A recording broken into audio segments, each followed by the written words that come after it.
2 वर्षर रक्तपात एवं ध्वंस पर शेष में गाजा रे एक शांति चुक्तिनामा होइछि। अमेरिका राष्ट्रपति डोनाल्ड ट्रंप को मध्यस्थतार गाजा शांति योजनार प्रथम पर्यायर हमास 20 जन बंधकों इजराइल को हस्तांतर करिछि। प्रतिबदल रे इजराइल 250 पालेस्टाइनी बंदी को मुक्त करिछि। चुक्तिनामा रे स्वाक्षर करबा पई ट्रंप व्यक्तिगत भाव में मिसर गस्त करथिले, जहा परे एबे मध्य प्राच्य रे शांति फेरिथिबा बेले घर बाहुडुछंती बंधक। किंतु प्रश्न हेउछि 2 वर्षर ध्वंस लीला परे शेष रे ही युद्ध रे जीतिला किए, इजराइल ना हमास? कला चादर घोड़े होइछि गाजा। 7 अक्टोबर 2023 रे आरंभ होइथिबा एई युद्ध आधुनिक इतिहासर सबुठारु दीर्घ एवं सबुठारु ध्वंसावशेष पलटिछि। चारिआडे केवल पाउंस। गाजा जहाँ थरे 2.1 नियुत लोकंक बासस्थान थिला, एबे ध्वंसावशेषर सहर।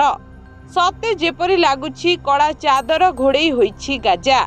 जाति संघर एक रिपोर्ट रे कहा जाइछि जे गाजा एबे प्राय बासयोग्य नुहे। जाति संघर रिपोर्ट अनुसार यही संघर्ष रे 20,000 शिशुंक समेत 67,000 रु अधिक पालेस्टाइनी मृत्यु होइछि। 1,69,000 लोक आहत होइछंती एवं प्राय 90% जनसंख्या विस्थापित होइछंती। 125 हॉस्पिटल एवं क्लिनिक नष्ट होइथिबा बेले 92% आवासिक कोठा भांगी जाइछि एवं 98% कृषि जमी नष्ट होइछि। हमास संपूर्ण निश्चिन्न। हमास पाई एई युद्ध एक सामरिक पराजय बोली विवेचना करा जाय पारे, किंतु एक राजनैतिक विजय। इजरायली आक्रमण रे संगठनर प्राय संपूर्ण शीर्ष नेतृत्व निहत होई जाइछंती। हमास मुख्य याहा सिनवार, उपमुख्य साले अल आरोरींक ठारू आरंभ करी सामरिक मुख्य मोहम्मद दईफ, राजनैतिक मुख्य इस्माइल हानिए युद्ध रे समस्तंकु हराइछि हमास।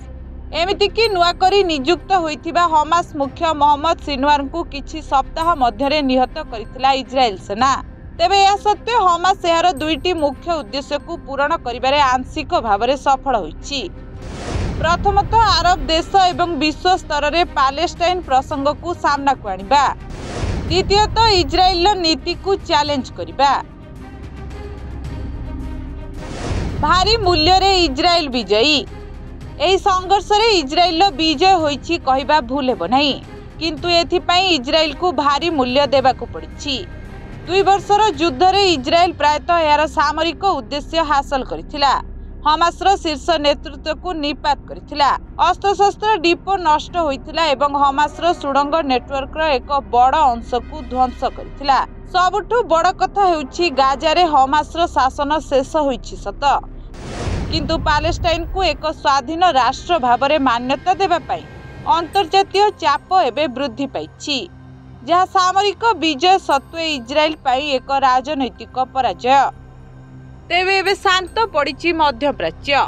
चुक्तिनामार प्रथम पर्याय आरंभ होइछि, जेउथिरे बंधक विनिमय एवं रिलीफ सामग्री जोगाण रहिछि। परवर्ती पर्याय रे गाजार पुनः निर्माण, सुरक्षा व्यवस्था एवं अस्थायी प्रशासन उपरे ध्यान दियाजिबो बोली कहिसंती राष्ट्रपति ट्रंप। तथापि जातिसंघर रिपोर्ट रे कहा जाइछि जे गाजारे क्षयक्षति एते गभीर जे दशंधि पर्यंत जीवन स्वाभाविक हेबो नाही।